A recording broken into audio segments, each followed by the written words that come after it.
কুল্লু মান আলাইহা ফান, একদিন সব কিছু ধ্বংস হয়ে যাবে।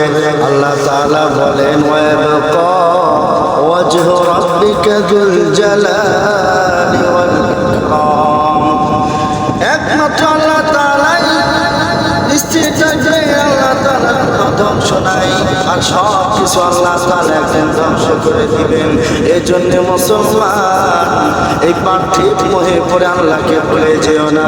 এই অস্থায়ী দুনিয়ার পিছনে পড়ে আল্লাহকে ভুলে যাস না রে মুসলমান। আল্লাহ তাআলা একদিন সব কিছুর একদিন হিসাব নেবে। এই জন্য আমাদেরকে প্রস্তুতি নিতেই হবে। খাঁটি মুসলমান হয়ে ইন্তেকাল করো। একবার যদি চোখ দুটা বন্ধ হইয়া যায়, আর কেউ তোমাকে কোনোদিন তোমার মতো মনে করবে না। এ মুসলমান, নিজের জিন্দেগি বানাও, নিজের জন্য প্রস্তুতি নাও, কবরের জন্য প্রস্তুতি নাও। আল্লাহ তাআলা বলেন কুল্লু নাফসিন যায়িকাতুল মাউত, একদিন মৃত্যুর স্বাদ আস্বাদন করতে হবে।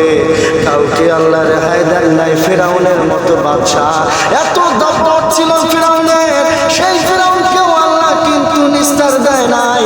ওই ফিরআউনকেও কিন্তু আল্লাহ সার দেয় নাই রে মুসলমান।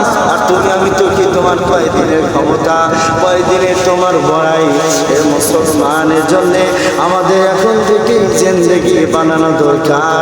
নামাজ কালাম করো, সত্য কথা বলো, আল্লাহর পক্ষে কথা বলো, আল্লাহর জন্য লড়ো। আরে ভিডিওগুলো একটু বেশি বেশি করে শেয়ার করে দিও। তুমি যত শেয়ার করবে ইসলাম প্রচারের জন্য ততই সব হবে।